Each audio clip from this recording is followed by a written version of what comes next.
I'm going to demonstrate real quick how I'm able to get these balance shaft deleters installed in my case, it's the 2.0 liter Ecotec, aka LSJ.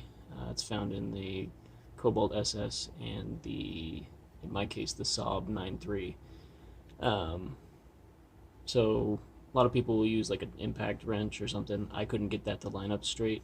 So all you gotta do is go to Lowe's or Home Depot, pick up a inch and a half diameter dowel, wooden dowel, cut it to about that length compared to the balance shaft. It doesn't need, it could be the whole length or whatever, but I'm doing this while it's still in the engine bay, so I need it to be small enough to reach around this corner here, which it's going to. This one's already in there, and you'll be able to see how much it pokes out. So just a little bit. And you can get a hammer in there, and all you're gonna do is put it there and just put a little piece of tape around there so you can line it up straight. And then you're just gonna hammer it in.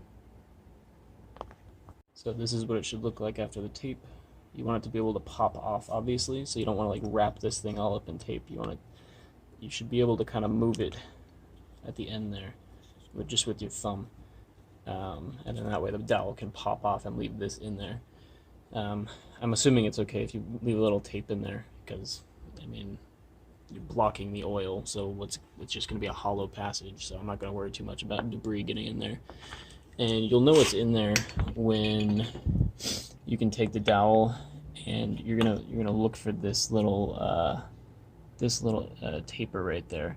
The hat on the bushing there should line up with the larger part on right where my fingernail is. I think that's about it. Any questions, leave it in the comments. This is what worked for me, a lot better than trying to line up a socket wrench extender and one of those guys. So, thanks for watching. And actually, I apologize. I was actually able to get the bearings a little bit further past there, actually, to this point, right before the actual lubrication area of these things. So, which makes more sense.